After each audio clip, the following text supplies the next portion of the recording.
Если я спрошу вас, кто вы такой, что именно вы мне ответите? Скорее всего, вы назовете свое имя, профессию или что-то в этом роде. Но задумывались ли вы когда-нибудь всерьез о том, кто вы на самом деле? В чем ваша истинная суть? Скорее всего, нет. Вы об этом не думали. Многие философы мира на протяжении тысячи миллионов лет пытаются разгадать эту загадку. Мне даже немного неловко признавать, что у ученых до сих пор нет на это исчерпывающего ответа. Но я с гордостью могу сказать, что он был у наших мудрецов. Это истина, осознав которую, вы перестанете видеть в себе лишь беспомощную развитую обезьяну. Вы сможете подняться над всеми обычными человеческими слабостями. Вы обретете контроль над всем в этом мире и, что самое важное, освободитесь от бесконечного цикла жизни и смерти. Эта истина зовется Брахма-гьяной, или философией Веданты, которую наши мудрецы оставили нам в Ведах и Упанишадах. Ради того, чтобы достичь этого осознания, Будда годами совершал суровую аскезу. Именно об этом знании мы поговорим в сегодняшнем выпуске «Слов мудрости». Но помните, знать и осознавать – это разные вещи. Я постараюсь объяснить все, что смогу, а там, где возникнут трудности, обращусь к Упанишадам. На самом деле, я раскрою вам все способы постижения этого знания, которые Господь Вишну описал в Курма-Пуране. Но сколько бы я ни рассказывал, все будет напрасно, пока вы сами не прочувствуете это на собственном опыте. Итак, теперь, когда я все это озвучил, давайте наконец приступим. До недавнего времени люди верили, что человек – это всего лишь его физическое тело.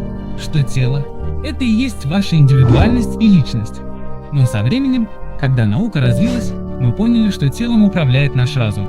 Тело – это лишь ваш инструмент, аксессуар. А процессор – это ваш мозг. Именно мозг считали вашей личностью.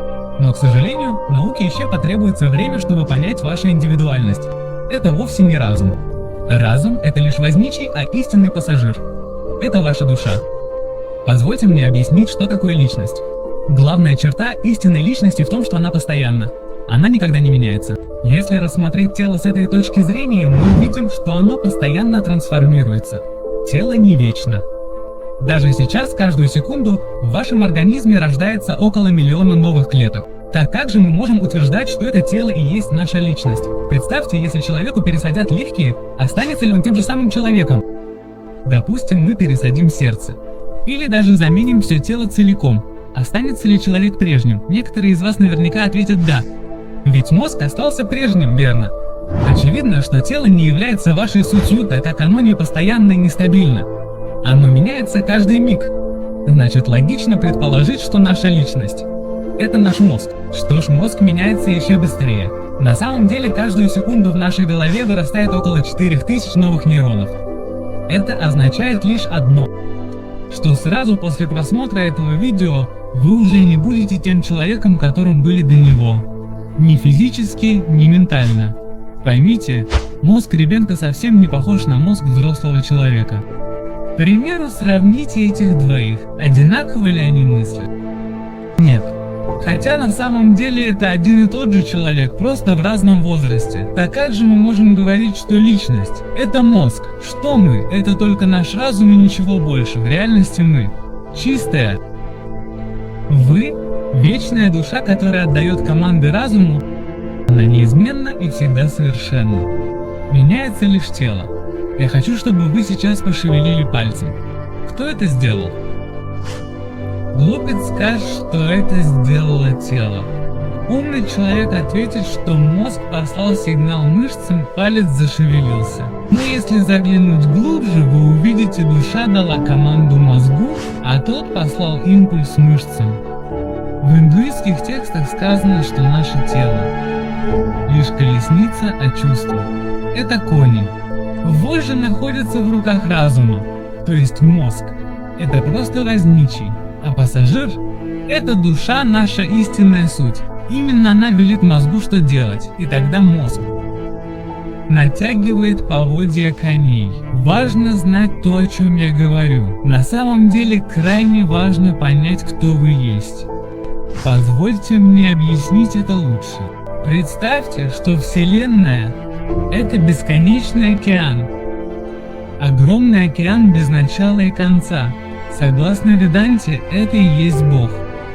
Вселенная подобна волне в море. Как в океане волна поднимается и снова затихает, так и Вселенная создается, а затем растворяется в этом бесконечном море.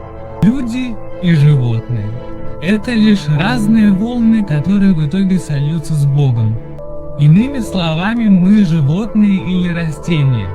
Это души, которые в конце вернутся в тот океан, называемый Параматмой, и растворятся в нем. Это значит, что мы – частицы той самой высшей души. Проще говоря, вы и я и есть Бог. Нам нужно лишь осознать это. И тот, кто обретает это осознание, становится йогом.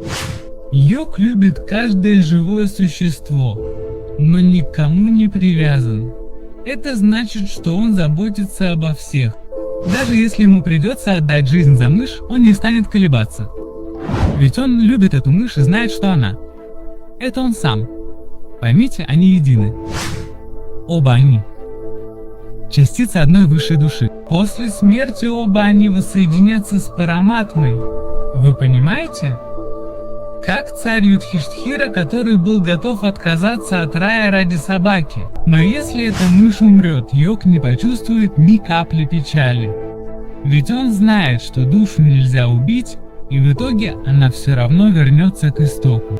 Поэтому вы заметите, что йога не влечет к женщинам или мужчинам. Ведь разве может человек испытывать влечение к собственному пальцу? То есть те люди тоже его части. И тот, кто осознал это, не может причинить вред. В чужом горе он видит свое горе, а в чужой радости – свою собственную радость. Такие люди не идут воевать во имя религии, ведь они знают, что все вокруг – их братья. И именно поэтому Веданта – это единственная религия, которую я признаю Апарамшава. Единственный Бог. Называйте его Богом, Аллахом или Брахмой. Какая разница, какое у него имя?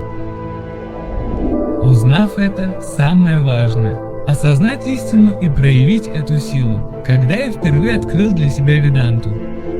Как вы знаете, я был убежденным атеистом, поэтому поначалу просто отказывался в это верить. Но затем я осознал, что эта религия в корне отличается от всех остальных, в то время как другие учения. Они твердили, что нельзя задавать лишних вопросов, но эта вера бросает вам открытый вызов и дает пошаговый процесс, с помощью которого вы сами сможете осознать истину, научиться управлять своей внутренней силой. И когда вы добьетесь этого, то вы буквально становитесь Богом. Вы полностью освобождаетесь от всех человеческих слабостей. На самом деле, вы сможете выходить за пределы своего тела, заглянуть в иное измерение, где обитают души и невидимые существа. Живым примером этого является Шри Рамакришна Парамахамса, который воочию видел богиню. Такие люди способны исцелять себя и других. Они могут прочитать книгу целиком, даже не открывая ее. На самом деле, для них это становится очень простой задачей. Ведь говорят даже, что такие мастера способны воскрешать мертвых. Вам не нужно верить мне на слово. Просто испытайте это сами. Как это сделал Гаутама Будда или как поступал Сай Баба, как Иисус или Мухаммед. Это сверхсознание. Или, как говорят наши священные писания, самадхи. И шаги для достижения этого научные методы описаны в индуистских Пуранах под названием Раджа-йога, и об этом мы подробно поговорим в наших следующих видео. Если вам понравилось это видео, я хочу, чтобы вы постоянно напоминали себе о том, кто вы есть. Вы – частица Махаршивы или Всевышнего, и каждое живое существо – это часть вас самих. Поэтому любите всех так же сильно, как вы любите себя, как ваши родители любят вас. И я уверяю вас, что тогда весь этот мир превратится для вас в настоящий рай.